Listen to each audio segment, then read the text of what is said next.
Hello friends, today we discuss the speed control of DC series motor. In the last two lecture we discussed the speed control of DC shunt motor. In this lecture we learn about the armature control method and in the next lecture we learn the field control method. There are three methods in that. There are three methods. You just search review lecture of the speed control of DC motor. Also I given a link to the description box, so you understand the what is the type in the speed control of DC series motor. The first is the armature resistance control method. Armature resistance control method. Let's see this diagram. First draw the diagram in your notebook. Listen, this is the control resistance, series field winding. Then this is the armature. The series field winding and control resistance are connected in series. This is the part constructional part of this diagram. Now this is the most common method to be employed in the armature control method. This method, that is armature resistance control method, mostly employed. The advantages I will tell you later in this lecture. Next, the control resistance in series with the armature and field. This is the most important fact, that is control resistance in series with armature and field. One of the drawbacks is that there is the high power loss in this system, but these drawbacks can be neglected because this is the very important method. The poor speed regulation that is inherent in this method has no significance for the control of the DC series motor. Means that method has a very poor speed regulation due to drooping characteristics is inherent in this method, has a no significance for control of the DC series motor. Means that there are lots problem in the poor, that is the poor speed regulation, but that is not too much worry because it is used for control the DC series motor. And as we know that in the DC series motor already has a very poor speed regulations. Since its characteristics is drooping one, see here, this is the speed and torque characteristics. Here when we use the resistance, speed falls sharply down, and when no resistance are present, then this is the line. This means that there is not too much speed regulation. There are lots of speed regulation takes place when we use the high value of resistance, and if there is the no control resistance in the system, then this characteristics is just above that point. This method is mostly economical for constant torque drive. Listen friends, there are two drives: constant torque drive and constant power drive. Constant torque drive are used for armature control method, and constant power drive are used for field control method. How you remember that? Constant torque and armature, ATM, you must remember the AT or ATM. M means armature control and T means constant torque, and vice versa you also can be remember. Now the application, what is the application of that method? For cranes, hosts, trains, because such drives are operates on the intermittent duty, because such drives are can be used for intermittent duties. Next is the shunted armature control. You must prefer this diagram or this diagram. No bother about that, because these two diagrams are functionally equals. Difference is that only diagrammatically. I think you must prefer this diagram because it is easy to draw and easy to understand. Now this method is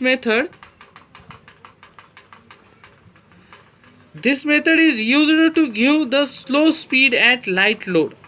Why this happens? Because there are two resistance, R1 and R2. R2 are shunted resistance and R1 are the series resistance. There are two resistance. Due to that, what's happened? There are very slow speed change at that system. The voltage applied to the armature terminal is varying the series rheostat R1.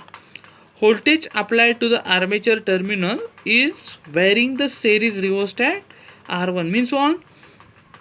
We can vary this voltage by using R1, that is series resistance. Due to that series resistance, we can vary. Due to that series resistance, we can vary the voltage across armature. The exciting current can be varied by varying the R2. Excitation current means the field current can be varied by varying the R2. Means we can change R2 current in this winding, that is the field winding can be changed. Now, in this method, speed control can be obtained over a wide range but below the normal speed. Friends, remember that in the armature control method, speed can be below the base speed or normal speed, and in the field control method, the speed in the above the normal speed or above the base speed. Speed variation can be depends on the ratio of R1 and R2. Listen, speed variation depends on both these resistance, that is R1 and R2, because we can not change the speed only varying the R1, but we must vary this both the resistance so that we can vary the speed as per our requirement. This method is not economical due to high power loss. Why this is? Because there is the two resistance are used. These two resistance addition in the nature, and due to that lots of power loss takes place. Also, the speed variation we want are very low in the range, and it is very economical. It is very costly. So it cannot be generally not used in the system. Now we learn the armature terminal voltage control method. Actually, this is the similar we learn in the field control method. The separate variable voltage supply is required. Separate variable voltage supply is required, and it has a very high cost of the control equipment, so that it is not generally used in the system. In this, a separate variable voltage supply is required. Means what? Suppose this is the series field and this is the armature. This is the series field and this is the armature. We want to vary this voltage of this armature circuit. We want to vary the voltage from this armature circuit, so that a separate variable voltage supply is required. Means we use the generator here or booster here, and due to that what's happened, cost is increased, so that not mostly prefer this method. It has a very high cost and control equipment. It has a very high cost of control equipment, so that generally this method is not used. But which method is used generally? The armature resistance control method are generally used in the speed control of DC series motor. That is, and in this first part is the armature control method. Now just to revise in the 1 minute, we learned about the armature control method. In that, the first method is armature resistance control. Armature resistance control. Second method is shunted armature control. And third method is armature terminal voltage control method. In that, which method is mostly preferred?